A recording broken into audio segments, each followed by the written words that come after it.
A paz do Senhor a todos. Tudo bem com vocês, pessoal? Eu sou a pastora Endy Medrado e esse é o pastor Arthur. Nós gostaríamos de dar as boas-vindas a todos vocês que estão na transmissão, que estão nos assistindo, você que está em casa, que está no carro, talvez no trabalho. Por favor, compartilhe o link dessa transmissão com um amigo seu. Vamos todos louvar o Senhor, vamos ouvir uma palavra vinda do céu. Reúna seus amigos. O chat já está aberto. Deixe seu pedido de oração. Vai ser muito importante poder orar por você. De repente vai transformar esse cativeiro que você está vivendo. Nós não sabemos. Deixe o seu pedido de oração. No final dessa transmissão, nós vamos orar por você. Você que ainda não se inscreveu no canal, se inscreve no canal do YouTube Endy Medrado. E não esqueça que todo domingo às 18 horas nós temos um novo culto para você com uma palavra do trono. Amém. Esperamos que a palavra do Senhor fale com você tremendamente. Amém. Um bom culto.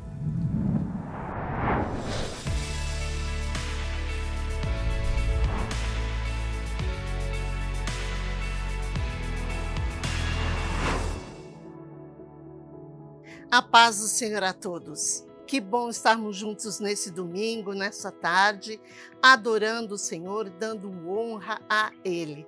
Você que acabou de entrar na transmissão, vamos juntos adorar o Senhor, louvar o seu nome, entregar para Ele todo o louvor que você tem no coração. Hoje eu quero falar para você sobre os propósitos de Deus em nossas vidas. Você sabia que Deus tem um propósito para tudo que acontece em nossas vidas? Aqui em Provérbios 19, 21 diz: muitos são os planos no coração do homem, mas o que prevalece é o propósito do Senhor.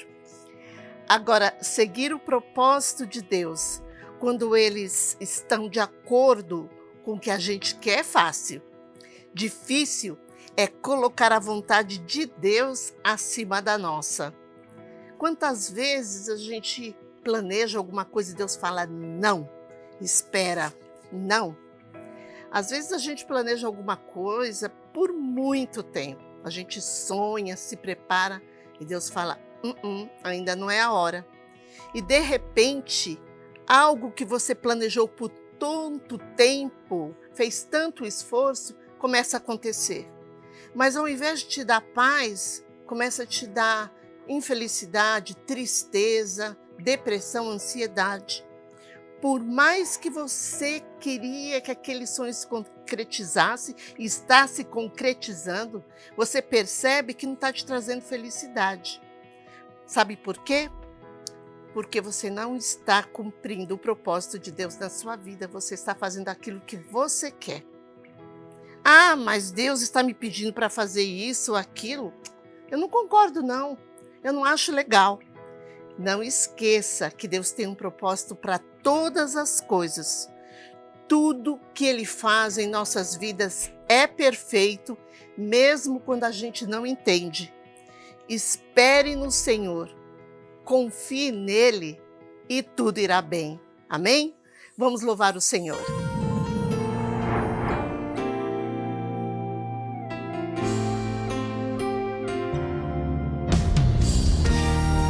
Glória te damos, Senhor. Precisamos confiar nele. Eu confiarei no Senhor. Eu esperarei no Senhor. As suas palavras não hão de passar. Eu sei que o meu milagre vai chegar. Eu confiarei no Senhor. Eu esperarei no Senhor. As suas promessas sei que vai cumprir, pois o melhor de Deus está por vir. Eu confiarei. Aleluia, Senhor. Depositarei minha fé em Jesus de Nazaré. Eu confiarei no Senhor. Também esperarei no Senhor. Aos teus pés me prostrarei, o teu nome adorarei. Eu confio confiarei no Senhor, também esperarei no Senhor.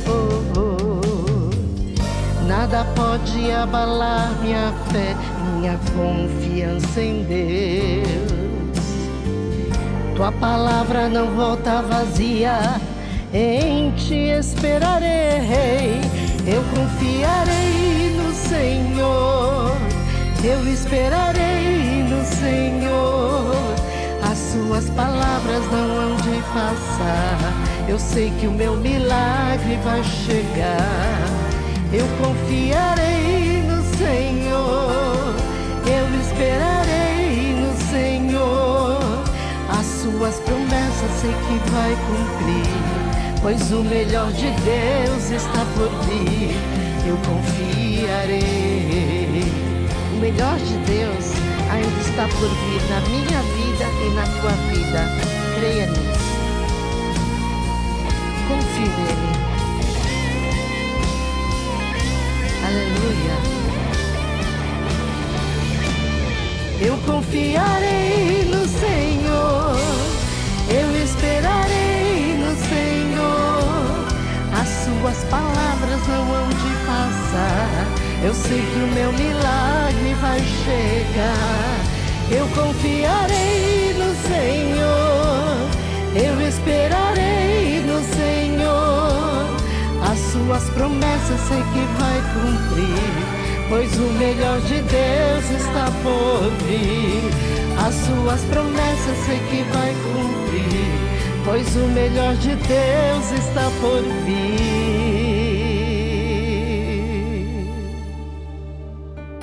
Aleluia, glória Te damos, Senhor.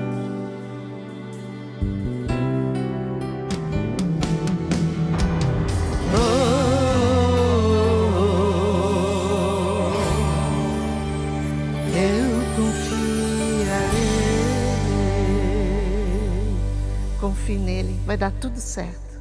Amém? Glória Te damos. A paz do Senhor, amado irmão, amada irmã, seja bem-vindo a mais uma série de Falando de Deus. E participaremos hoje de um culto abençoado para nossas vidas, e eu tenho toda e plena convicção de que Deus falará grandemente aos nossos corações. Eu quero iniciar te fazendo duas perguntas para você refletir e pensar a respeito. Primeira delas, você se considera uma pessoa livre para fazer tudo o que deseja? E a segunda pergunta, e se Deus permitisse que você perdesse a sua liberdade, mesmo que por alguns dias ou horas, o que você faria? Pense a respeito. Se nós analisarmos no Brasil, nós podemos dizer que no Brasil nós somos livres para cultuarmos a Deus, somos livres para expressarmos nossos pensamentos, somos livres para irmos e virmos, somos livres para viajarmos e conhecermos outros países. E se analisarmos ao nosso redor, nosso dia a dia, podemos afirmar que somos livres? Quem nunca se viu reclamando ou murmurando, tipo, não consigo sair de casa em segurança, não consigo sair tranquilo, sem ficar preocupado, me sinto prisioneiro da minha própria casa, ou não tenho dinheiro para nada, me sinto preso, acorrentado com esse orçamento apertado. Quem já não se viu reclamando dessa forma? Mas essas reclamações não nos impedem de buscarmos nos proteger e melhorarmos nosso orçamento, pelo menos no Brasil. E isso não nos poda a liberdade. Vocês concordam? Eu concordo que hoje no Brasil nós temos essa liberdade. Não sei se vocês sabem que, infelizmente, existem outros países e muitas pessoas nesses países que elas não têm essa liberdade. Na verdade, a palavra liberdade não existe no vocabulário delas. Existem países que a liberdade é totalmente controlada pelo Estado e podada pelo Estado. A exemplo, nós temos a Coreia do Norte, a Arábia Saudita, a China, Vietnã, Irã, Guiné Equatorial, Bielorrússia, Cuba e Venezuela. Venezuela é tão perto, né? E já foi um país democrático. Então, até que nós estamos falando de países que ela tem algumas proibições de liberdade da pessoa não poder falar o que quer e de ir e vir para qualquer lugar. Mas existe também uma outra liberdade mais terrível, que ela envolve perseguições e até morte. Perseguições à liberdade religiosa do cristão. Existe um site chamado Christian Today, que é Cristão Todos os Dias, que ele tem lá algumas informações, levantamentos, que inclusive são feitos pela missão Portas Abertas, que ele aponta as estatísticas de 2019 e 2020 dos países, né, que são mais difíceis seguir a Jesus. Diz que o primeiro deles é a Coreia do Norte. Aí você tem Afeganistão, Somália, a Líbia, Paquistão, a Iêmen, Irã, Nigéria, Índia. Aí você tem outros países onde há uma grande violência contra os cristãos. Paquistão, novamente, a Nigéria, a República Democrática do Congo, Moçambique, Camarões, a Índia, o Mali, Sudão, a Etiópia. Eles realmente são violentos contra os cristãos. E nesses países você tem uma mistura de falta de liberdade com a perseguição, tortura, com a dor e até a morte.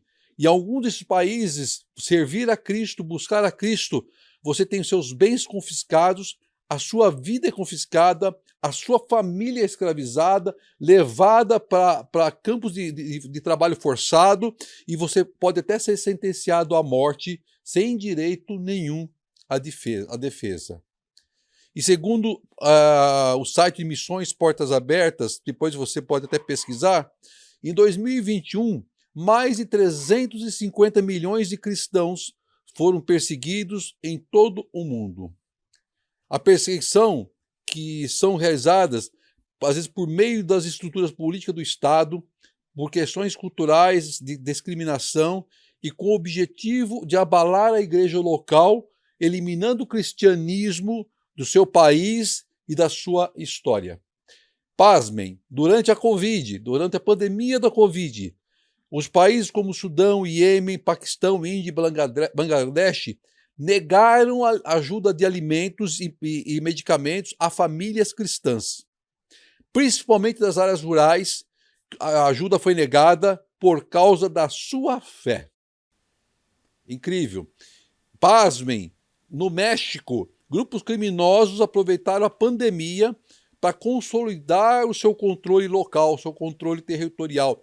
E líderes cristãos que tentaram se opor a esse controle foram ameaçados, assaltados e mortos. Pasmem, a Nigéria é considerado um dos países mais violentos contra os cristãos. Pasmem, a China tem cada vez mais colocado restrições, normas, leis para inibir a liberdade religiosa no seu país. E, por fim, a Coreia do Norte, o pior e mais terrível país de perseguição cristã.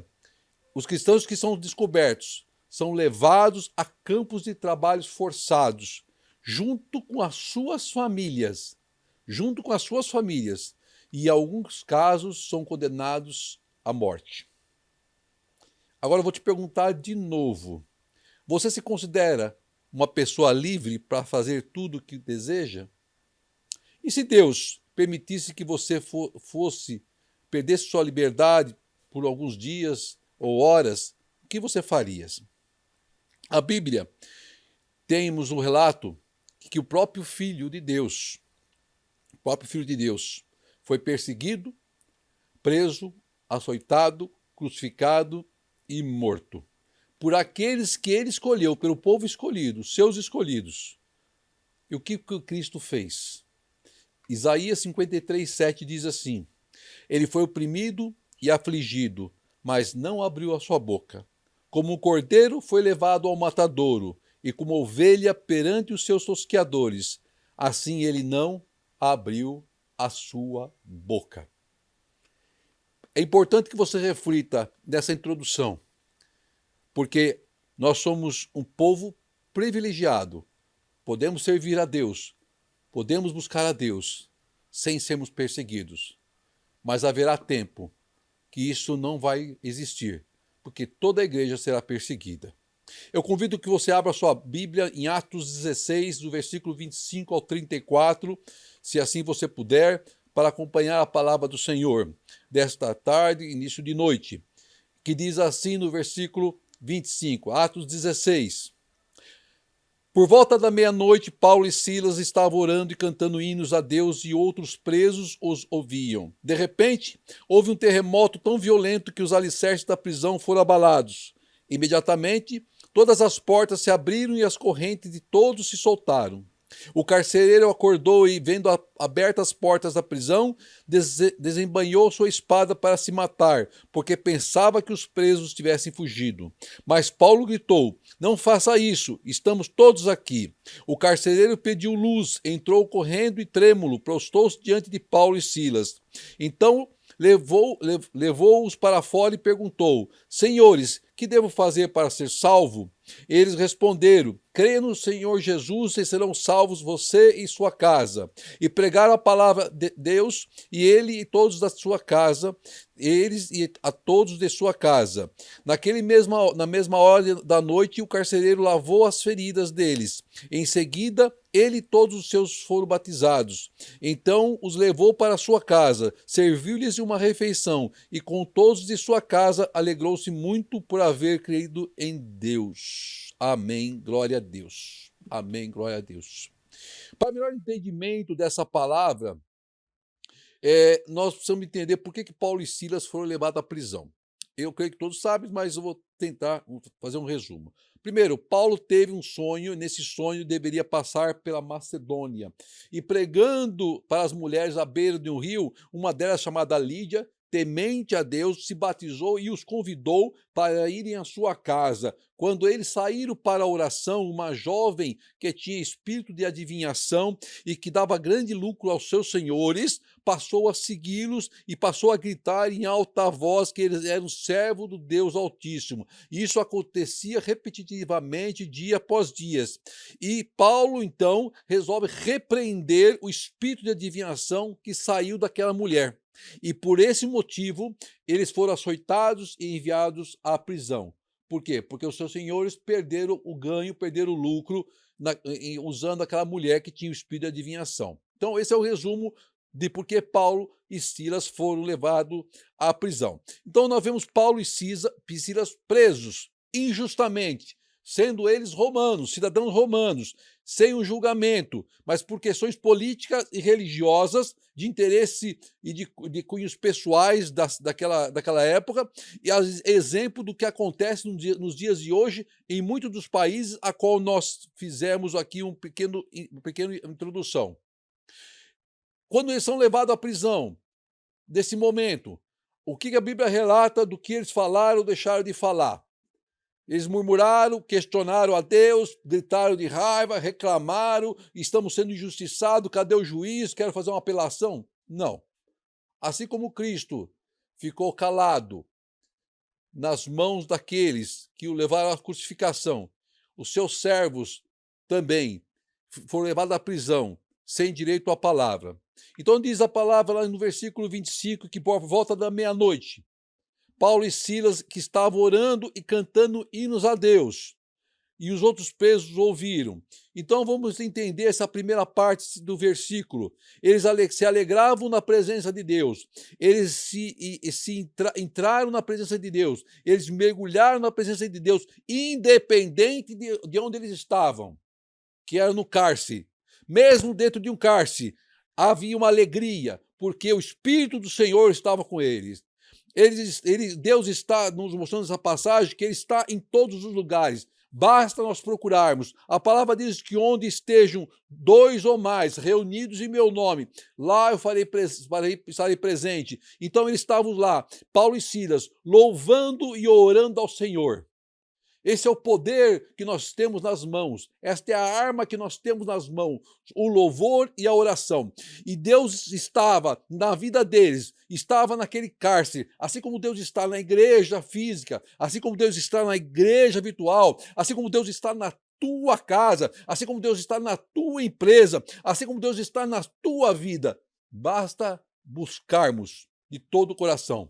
E como homem de Deus, eles se portaram como tal, como homem de Deus. Havia naquela prisão muitas pessoas, outros prisioneiros. Provavelmente haviam guardas, havia o carcereiro.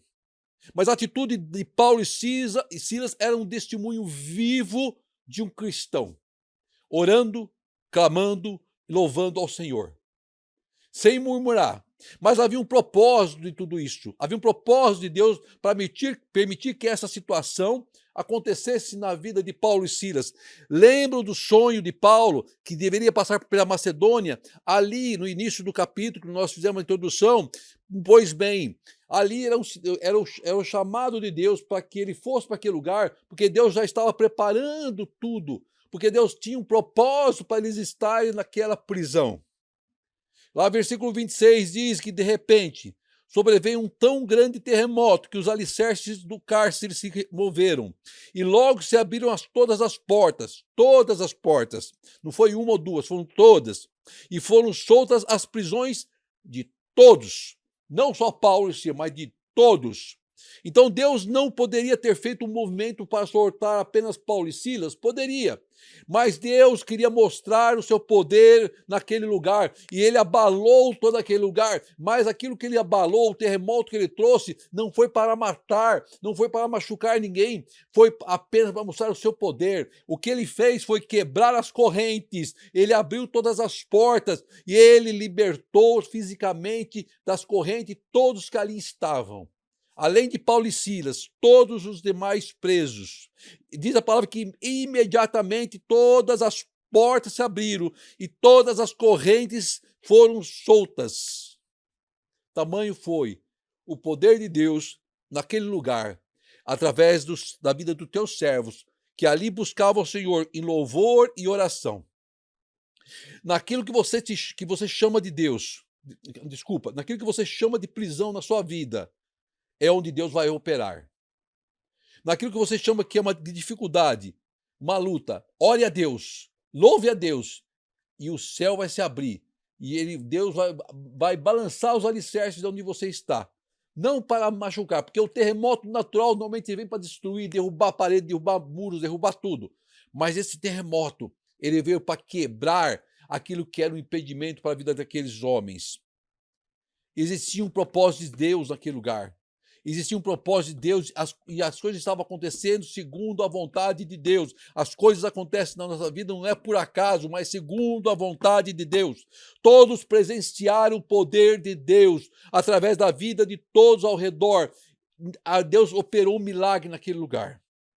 Aí no versículo 27 diz assim: o carcereiro acordou e, vendo abertas as portas da prisão, desembanhou sua espada para se matar, porque pensava que os presos tivessem fugido. Era lógico. Estavam todas as portas escancaradas. Ele acorda, assustado, provavelmente sem saber o que está acontecendo, e vê aquele monte de porta aberta. Diz que provavelmente o lugar era escuro, né? Porque ele pede para que haja luz. Por quê? Porque devia ser num buraco, numa caverna, eu não sei onde era a prisão, ou era embaixo do palácio, enfim. Mas era um lugar que não tinha janelas, então era escuro. E todos estavam lá, porque Paulo grita ao carcereiro para que ele não faça mal nenhum à sua vida, porque todos estavam lá. Veja que impressionante, irmão, e como age Deus. Vamos analisar dois personagens principais dessa passagem, ou melhor, três personagens principais, o carcereiro, Paulo e Silas. Vamos lá. O primeiro, o carcereiro. A primeira coisa que o carcereiro vê são as portas abertas da prisão, escancaradas. O carcereiro é o responsável por aquele lugar. Ele tinha responsabilidade. Provavelmente ele pensou, fugiram. E eu serei punido por isso. Fugiram. E eles vão me punir por ter deixado que eles fugissem. Aquele acontecimento significou então para ele que a tua tarefa não foi cumprida. Então até esse momento o carcereiro não sabia direito o que havia acontecido, o que estava acontecendo naquele lugar, mas passou pela sua cabeça a primeira coisa que passaria a cabeça de qualquer um: os presos fugiram. Os presos fugiram. Eles causaram tudo isso para fugirem. Ele tinha certeza que eles tinham fugido. Por isso que ele tenta tirar a sua vida. Por isso que ele tenta, se matar. Aí entra Paulo na história. Paulo intervém gritando ao carcereiro para que não lhe faça nenhum mal. Estamos aqui. Em outras palavras, ele disse para o carcereiro: olha, ninguém fugiu, ninguém escapou. Todos os presos estão aqui nas celas. Pense comigo, meu irmão. Paulo e Silas não terem fugido, até entendemos, porque eles eram cristãos, temente a Deus. Agora, e os demais presos? Por que eles não fugiram? Por que eles não aproveitaram que a porta estava escancarada e sempre nas canelas? Eles não deviam favor para ninguém, não deviam satisfação para ninguém? Por que eles não saíram em correria e fugiram daquela prisão? Sabe por quê? Porque o movimento que estava acontecendo naquela prisão era de Deus. Era o Deus operando. Não foi o homem que foi lá e arrombou as portas. Foi Deus que fez. Foi Deus que operou. Apesar da porta estar aberta, era Deus que estava no controle daquela situação. Eles poderiam muito bem, né, aproveitar o momento e cair fora. Mas era Deus que estava controlando aquela causa. Era Deus que estava naquele movimento. Era Deus que estava tocando no coração daquelas pessoas. E Deus não é Deus de confusão. Havia um propósito que precisava ser concluído naquele lugar. Aí o que diz o versículo 29? O carcereiro pediu luz. Entrou correndo e trêmulo, prostou-se diante de Paulo e Silas. Então levou-os para fora e perguntou: Senhores, que devo fazer para ser salvo? Quem pede luz é o carcereiro. Por que ele pede luz? Para poder ver o que realmente, se realmente eles estavam todos lá. Como eu falei, provavelmente o lugar era escuro. Ele não estava vendo, não estava enxergando. Ele ouviu a voz de Paulo, mas ele queria constatar. Ele queria ter a certeza do que o que eles estavam falando era verdadeiro. E ele reconhece a verdade. O carcereiro, ele entra na prisão? Não, ele não entra na prisão. A palavra diz que ele dá um salto para dentro do cárcere, porque ele ficou maravilhado com o que aconteceu naquele lugar. E ele se prostra na frente de Paulo e Silas. Isso é uma demonstração de que ele reconheceu Deus na vida daqueles homens. As pessoas precisam reconhecer Deus nas nossas vidas. Onde quer que nós passamos, onde quer que nós colocamos a planta do pé, nós precisamos ser reconhecidos como cristãos. O carcereiro reconheceu, ele reconheceu que aquele era um homem de Deus, ele se prostra à frente deles. E o que aconteceu naquele lugar? Um sobrenatural. Não foi um simples terremoto. Não foi simplesmente as correntes se romperam porque estavam enferrujadas. Ou as portas se abriram porque as trancas não funcionavam. Foi porque Deus agiu naquele lugar. Deus queria trazer naquele lugar salvação. Salvação. E aí, continuando a palavra. Então, Paulo e Silas são trazidos para fora, a pedido, a mando do carcereiro, estar para fora do cárcere, para fora da prisão. E aí ele pergunta, aquela pergunta mais importante que todos devem fazer no momento de aceitar a Cristo, né? O que devo fazer para ser salvo? Quando a gente faz o apelo, né? A gente tem que sempre fazer o apelo na igreja de salvação, para a pessoa aceitar a Cristo. E o carcereiro pergunta para os homens de Deus: o que eu devo fazer para ser salvo? Imagino eu que na cabeça dele, ele deveria fazer algum sacrifício. Ele deveria entregar alguma coisa, ele deveria pagar por alguma coisa para poder ser salvo. Mas a salvação é gratuita, através da graça do Senhor. Aí nós vamos entender por que Deus opera dessa forma. O pastor Hernandes fala numa das suas palavras que Deus consegue ver depois da curva. Nós não conseguimos, mas Deus vê. Porque Deus tem um propósito, Deus conhece lá na frente. Deus sabia que aquele homem precisava ser salvo. Então Deus providenciou que tudo acontecesse dessa forma, que seus servos fossem levados à prisão, para que aquela vida fosse salva. Porque ela era tão importante para Deus como a vida de todos nós somos importantes para Deus. Deixa eu dar um breve testemunho para vocês da minha vida. Eu sempre fui comercial, sempre fui da área comercial. E eu tinha como cliente, há uns anos atrás, aquela empresa que fazia inspeção de gases, chamava Controlar. E eu tinha contato com a diretoria da empresa para tratar de negócios, já havia um diretor lá que estava sendo afligido por uma enfermidade, não sei dizer qual que é o nome, mas ela causava algumas paralisias no corpo. E eu tive com ele uma vez, duas, e depois eu estava no meu escritório da empresa, e Deus me tocou no coração para procurar aquele homem, para falar com ele. Eu falei: "Puxa Deus, não é uma pessoa tão fácil, né, de se conseguir um espaço na agenda, mas se o senhor está à frente disso, então, o senhor vai tocar no coração das pessoas que ali estão para que nós possamos conversar". E eu liguei então para a secretária dele, expliquei que queria conversar com ele, ela falou que me retornaria e ela retornou, agendando o horário com ele, um homem com uma agenda muito apertada. E lá eu fui. Chegando lá, indo no caminho, né, eu fui falando com Deus, falei: "Senhor, esse homem deve ter milhões de coisas para fazer, o telefone dele não deve parar, as pessoas não devem parar de entrar e sair da sala dele. É o senhor que está à frente, como o senhor já mostrou, né, conseguindo essa reunião com ele, que nada impeça, que não haja nenhum impedimento, que não sejamos interrompidos enquanto estivermos lá falando".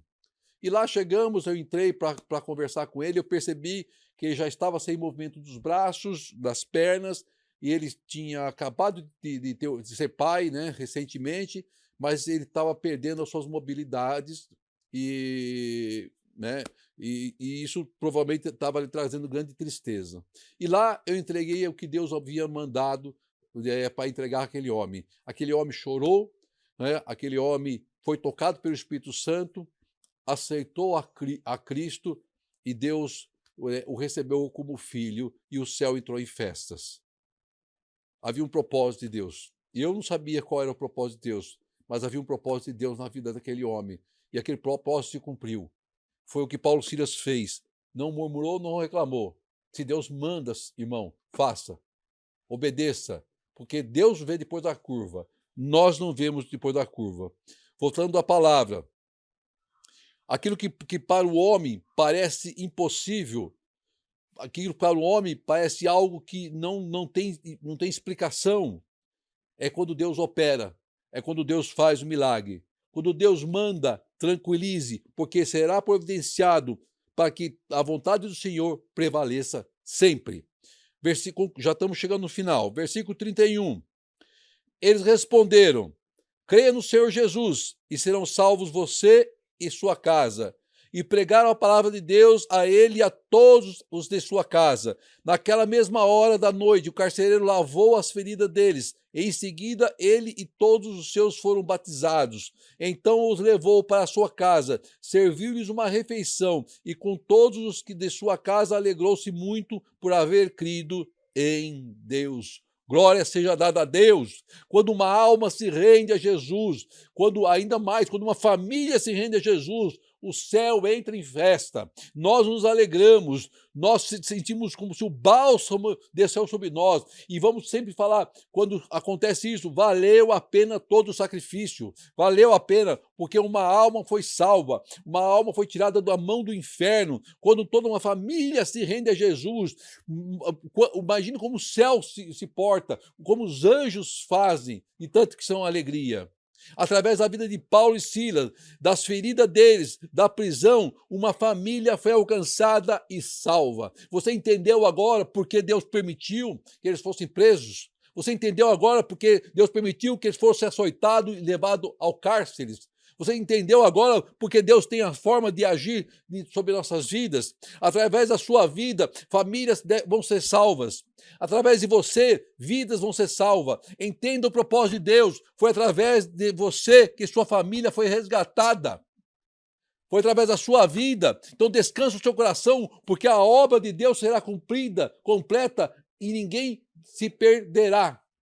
Porque é promessa de Deus. E eu te pergunto, você se considera uma pessoa livre para fazer tudo o que deseja? A sua liberdade está dentro de você. É Cristo que nos liberta. Liberta do coração abatido. Nos liberta das correntes do espírito. Das dores que o mundo coloca em nossas vidas. Nós temos que aprender a entender o que Deus quer nos dizer. É Cristo que abre as portas para nossas vidas. As portas espirituais. As portas terrenas. É Deus que determina a sentença sobre nossas vidas, não é juiz do homem, e nunca será. É o Senhor que é o nosso advogado. Nem o inferno, nem o homem pode impedir a vontade de Deus. sobre nossas vidas. Mesmo sendo perseguido, irmão, louve ao Senhor. Sabe por que Deus te formou? Para você louvar o nome de Deus. Nós fomos formados à imagem e semelhança do Altíssimo para louvarmos ao nome do Senhor, para sermos adoradores do Senhor. Então comece a contemplar o sobrenatural de Deus. Começa a ver com os olhos espirituais as portas se abrindo. Começa a ver com os olhos espirituais as correntes se quebrando.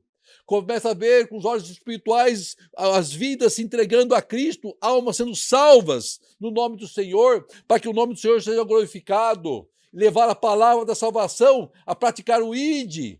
Não importa a situação que você esteja, glorifique o nome de Deus. Engrandeça o nome de Deus, porque através da sua vida, almas serão salvas. Eu tenho um recado de Deus para você. Eu tenho um recado de Deus para você. Jesus te ama. Deus vai te usar e vai te abençoar grandemente. E vai encher o teu celeiro e vai te colocar em lugares prósperos. Mas é servindo a Deus em nome de Jesus. Recebe essa palavra em nome de Cristo. Amém.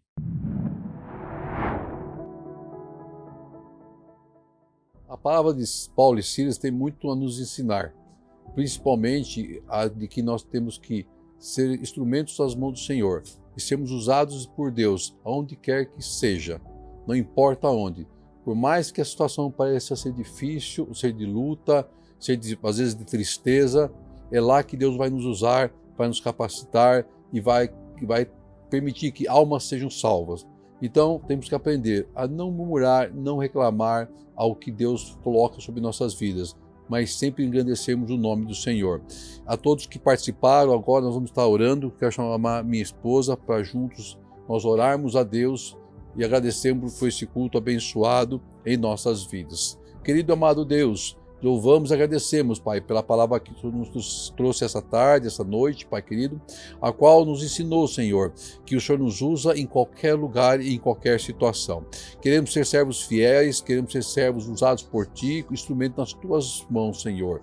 Nos ensina, Pai, nos capacita, Senhor amado, para que possamos ser usados por Ti, Pai. Nos prepara, venha nos lapidar, Senhor, para que quando o Senhor quiser, a Sua vontade seja feita através de nossas vidas. Que possamos contemplar, Pai amado, as correntes se quebrando, que possamos contemplar, Pai, as portas se abrindo, as bênçãos chegando e as vidas sendo salvas, Pai. Tudo para a honra, tudo para a glória do Seu santo e maravilhoso nome, em Cristo Jesus. Amém e amém.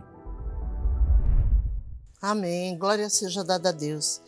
Que palavra abençoada, que palavra forte, né? Então o carcereiro pergunta para Paulo e Silas: o que eu tenho que fazer para ser salvo? E ele diz: creia no Senhor Jesus e será salvo você e a sua casa.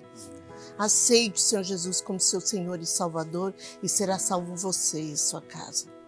E eu digo aqui para você, olha, Jesus diz aqui em Mateus 10:32, portanto, qualquer que me confessar diante dos homens, eu confessarei diante do meu Pai que está nos céus. Mas qualquer que me negar diante dos homens, eu negarei também diante de meu Pai que está nos céus. Se você quer ter uma experiência com Deus, como aquele carcereiro teve, se você quer ter uma intimidade com Jesus, aceite Ele como Senhor e Salvador.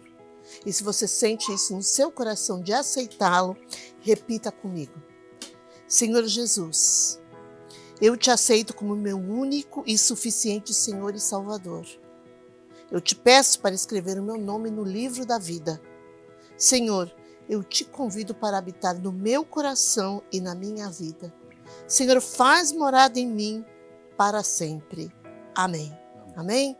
Você que aceitou Jesus, que sentiu no coração, coloque o seu nome no chat que nós iremos orar por você no final dessa transmissão. E você, já falou de Jesus hoje para alguém? Já falou de Deus para alguém? Nós gostaríamos de agradecer a todos vocês que participaram desse culto, que Deus os abençoe, que vocês tenham uma semana abençoada.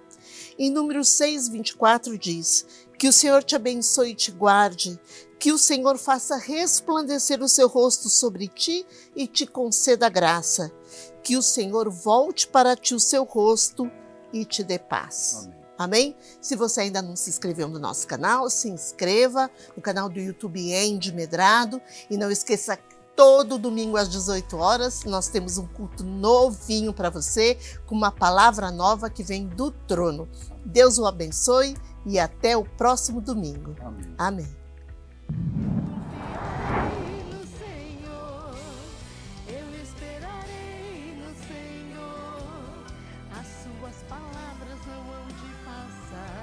Eu sei que o meu milagre vai chegar. Eu confiarei no Senhor. Eu esperarei no Senhor.